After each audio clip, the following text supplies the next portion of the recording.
O'sha City bilan o'yinda ham ana Gvardiolani o'sha gapi chiqqan. 1-4-5 bo'lib o'ynayapti bular degan.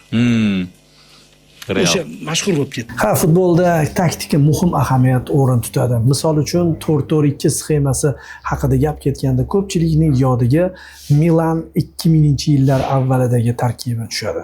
Shuningdek 4-3-3 deganda Suarez, Neymar hamda Messi boshchiligidagi Barselonani ko'pchilik xotirlaydi. Yuqorida ta'kidlangan 1-4-5 sxemasi esa Manchester City tor-mor etilgan kechada amalga oshirilgan edi.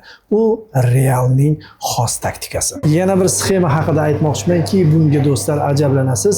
Shina do'konlarida hech da uchratilmagan 0-0-4 sxemasi. Bu futbolga aloqasi yo'q dersiz, lekin haydovchilar uchun bugungi kunda juda ham zarur. 29-dekabrgacha Asko do'konlaridan yallama yoki didar shinasini hech qanday bosh to'lovsiz, foizlarsiz o'zining tan narxini 4 oyga bo'lib to'lashga xarid qilsangiz bo'ladi.